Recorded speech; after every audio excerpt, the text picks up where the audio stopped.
الرحمن الرحيم الحمد لله والصلاة والسلام على رسول الله وعلى آله وصحبه ومن والاه وبعد السلام عليكم ورحمة الله وبركاته.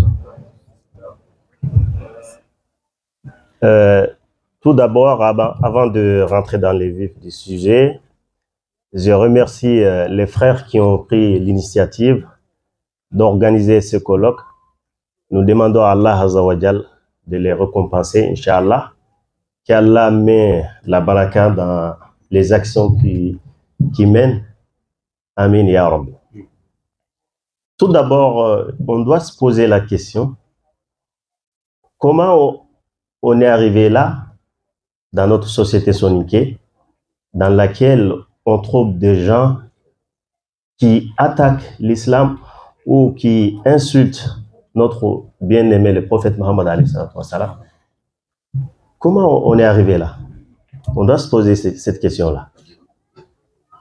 Si on fait les études sur les sociétés, même sur l'histoire de l'islam, on trouve que à chaque fois qu'il y ait des fitnas, à chaque fois qu'il y ait des conflits, que ce soit religieux, naître.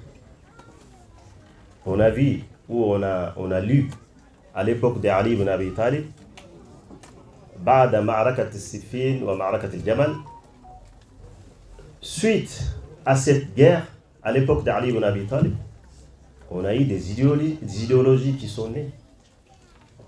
Al-Khawarij, ils sont nés là-bas, les chiites, c'est comme ça. Aujourd'hui, tout le monde sait, on vit dans les problématiques dans notre société soninké. Les problématiques sont politiques, il y en a qui sont religieux, il y en a qui sont sociales. Donc, obligé, on va s'attendre à ça. Obligé, il y a des idéologies qui vont naître derrière. Maintenant, ce qu'on appelle les kémites ou kémitisme, c'est un ancien mot qui est né depuis l'Antiquité, depuis l'Égypte. Comme tout le monde sait que l'histoire de beaucoup des Noirs vient de l'Égypte. Mais cette idéologie est née dans les années 70 aux États-Unis. Lorsqu'il y a eu l'esclavagisme, la discrimination, il y avait beaucoup de Noirs qui ne se sont pas retrouvés dans la société américaine. Du coup, ils se sont posé des questions. Pourquoi nous, on est rejetés dans cette société-là? Nous aussi, on a une histoire. On vient de quelque part. Donc, ils ont trouvé que eux, leur histoire vient de l'Afrique. Et ils sont originaires de l'Afrique. L'Afrique a une tradition. L'Afrique a une ancienne religion de l'idolâtrie. Du coup, ils ont trouvé le mot kémite. Bon, le mot kémite, il a plusieurs significations. Il y en a qui disent ça signifie un noir. Il y en a qui disent ça englobe tout. Noir, culturel, la tradition. Mais même eux, ils ne sont pas mis d'accord sur les mots kémite. Il y en a qui disent c'est pas religieux. Il y en a qui disent juste c'est traditionnel. Voilà, traditionnel. Qu'est-ce que l'homme africain avait comme une pensée, une mode de vie dans la société. Donc, eux, ils incarnent cette mode de fonctionnement. Donc, ils ont dit maintenant, nous aussi, on va nous isoler du reste de la société américaine. On va rester, vivre entre nous. On a une religion. Du coup, on va rejeter la religion du blanc. Donc cette idéologie, ça a été diffusé partout, en Europe, en Afrique.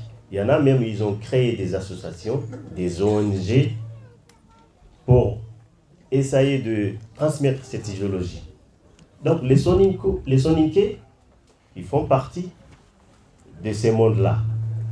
Avant, on pouvait dire un mécréant Soninké, ça n'existait pas. Mais ça, c'était avant. Parce qu'on vivait dans nos villages, dans nos petits villages, entre nous. Même si quelqu'un a des idées bizarres, il n'a pas le courage de le démontrer. Donc maintenant, on vit en Europe, aux États-Unis, un peu partout. Les pays dans lesquels il y a des libertés, liberté de penser, liberté de réfléchir. Donc chacun a le droit de dire ce qu'il veut, de penser ce qu'il veut. Donc maintenant, on a trouvé qu'un mécréant soniqué, ça existe. Mais on ne doit pas être choqué ou étonné.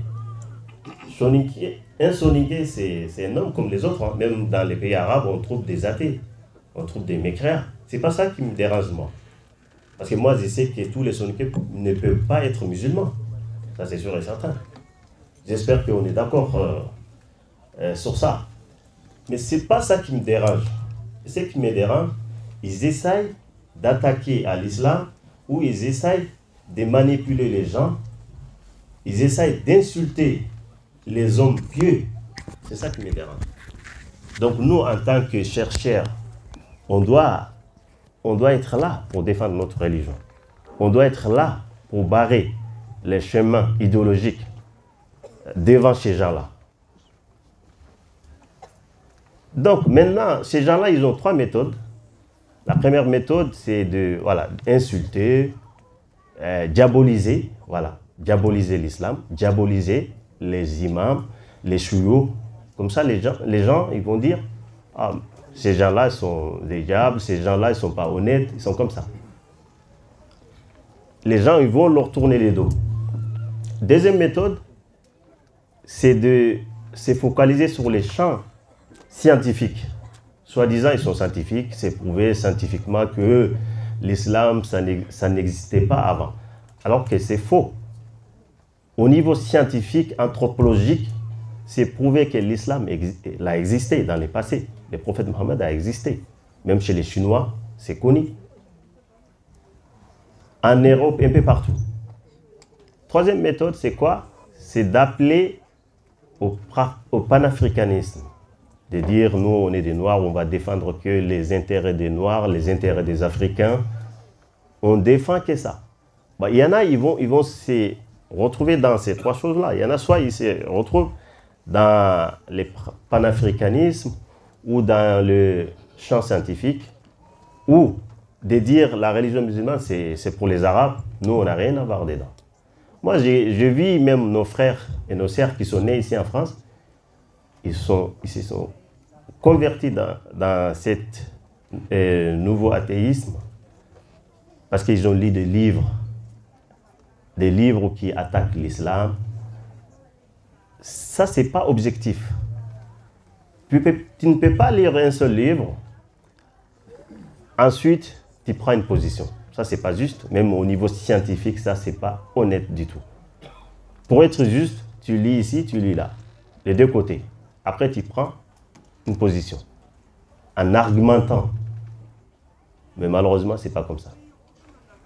Donc maintenant, nous, on doit s'organiser entre nous pour mettre barrière sur cette idéologie, devant cette idéologie, pour qu'il ne soit pas propagé dans nos sociétés, que ce soit ici ou au pays. Pour finir, nous, on parle de l'histoire de l'Égypte. On dit l'histoire de l'Égypte, c'est les Noirs qui l'ont fondée. C'est vrai, il y a eu des Noirs, il y a eu des rois noirs, il y a eu des rois blancs, ça existe. Parce que même ceux qui se disent kémites, ils sont partis même en Égypte pour essayer de faire des colloques, des séminaires là-bas, ou des festivals, des trucs comme ça. Mais les Égyptiens ont essayé aussi de leur barrer la route. Ils disaient quoi? Les Égyptiens disaient que ces gens-là, ils veulent falsifier notre histoire. Ils veulent dire que l'Égypte n'appartient pas à des Égyptiens actuels, ça appartient à des Africains. On est d'accord, et les Égyptiens actuels, tout le monde les connaît, sont des Arabes ou sont des Blancs. Mais nous, qui sommes en Afrique subsaharienne ou centrale, sommes des Noirs. Pourquoi à chaque fois on veut réduire notre histoire à l'Égypte? Pourquoi on veut faire ça à chaque fois? Ce n'est pas tous les Noirs qui viennent de l'Égypte. Hein. Certains, oui, mais pas tous les Noirs. Donc, il faut connaître l'histoire et aussi il faut éviter de lire certains livres. Il y a des livres qui ne sont pas mérités d'être lus. Ce n'est pas tous les livres qui méritent d'être lus. Il faut faire très attention. Il y a beaucoup de livres qui circulent dans les marchés, à la bibliothèque, où ils ne sont pas mérités d'être lus. Il faut faire très attention. Donc, les gens qui attaquent l'islam comme ça, ce sont nos frères. Il y en a, ils font exprès. Ils savent très bien que l'islam, c'est une religion véridique. Mais ils font exprès parce qu'il y a un intérêt derrière, soit intérêt politique ou économique ou social. Ils ont des intérêts derrière. Donc, comme ils voient maintenant que notre société est fragilisée, donc ils profitent pour rentrer par là, par cette porte-là. Parce que, comme j'ai dit, on a trop de conflits politiques, tribal, social. Donc, eux aussi profitent. Parce que le moment où nous sommes fragiles, c'est en ce moment-là qu'ils profitent. Donc, on doit faire attention. Il faut apprendre notre religion. Il faut se spécialiser dans ces domaines-là aussi. L'échémitisme, l'oridologie. Il faut qu'on se spécialise même dans les universités pour apprendre. C'est quoi l'échémitisme? Parce qu'avant d'attaquer à quelque chose, il faut connaître d'abord. Il faut connaître. Il faut connaître ces gens-là, comment ils fonctionnent. Parce qu'ils ont quelques références. Il y a un monsieur qui est au Mali, il s'appelle Doumbé Fakoli, c'est leur référence. Hein. Il a écrit beaucoup de livres. Moi-même, j'ai eu l'occasion de lire l'un de ses bouquins. Il a écrit beaucoup de livres pour propager cette idéologie-là et aussi diaboliser l'islam.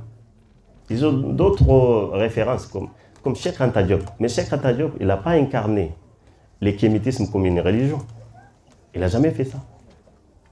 Juste lui, il a fait une étude anthropologique pour prouver que l'ancien royaume de l'Égypte, c'est les Noirs qui l'ont fondé. Mais ça, quand est-ce que les gens ont commencé à s'intéresser à l'Égypte? C'était à l'époque où Napoléon a fait un voyage vers l'Égypte. C'était au 19e siècle.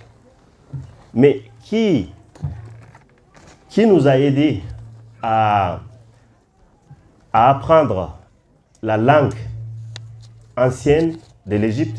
C'est un Français. Jean-François Pompilio, c'est lui qui avait pris hiéroglyphie. Il s'appelle hiéroglyphie pour décodifier cette langue, pour que tout le monde sache qu'il y avait une langue dans l'ancienne Égypte qui s'appelait hiéroglyphie. Ils écrivaient sur les murs, sur les statues. Il a appris comment ça signifie. Mais on n'a pas connu des livres qui existent qu'il y avait une religion. La seule religion qui existait, c'était l'idolâtrie, tout le monde savait. Où ils disaient le roi c'est un dieu, ou les statues, ou les gens qui s'occupent de tout ce qui est l'idolâtrie. Et ils adoraient ces gens-là. Donc, je vais m'arrêter là parce que le temps est court. Juste, Nambogo Tison Kankanengata, Oga Hibe Kono, et Osuno Kilen Kinyadui. O du slami muna hero nuka gebe ngadi batenga iga soron timia iga courage kine indara okune na dunya o islaminu indara galo kune na dunya indo ko ka kinge benya no ngade fo ko slami muna hero oni identifier oni itubaka sorondia oni lirea c'est ce que tinta sorono anno ku dina ga oni lire o mka mungo ga dinanti hita nana no hibe nuga ngara bunta kerai parce que comme muskila ngene hibe o société ndi kibe gana bugusella nganta harama suna gari tay mais yogon ba bitendi ga golli no ma mungo ko kai Ahmadiyya no ya golni jungurerni agebe nyana idéologie no tanan donc ona nchobitu kusona kilun tere kusuka ona kilun liri katira garni ga baka okumro kuranta c'est ce mot de kuranta kurana meni deverne solo di keslama ko attaquer ils sont plus intelligents que eux ils sont plus instruits que eux iga hotu na koto kui ho mais idaga na slama on tona go ma harkele kukumpe mene pour moi ku galle nyeme déjà ku nyeme honga woibe bane c'est fini ya sara lampunton kitana munahirunu yakun kitana mi akute kanyeme nabugu diga min dere kan hakuto haza assalamu alaikum wa rahmatullahi wa barakatuh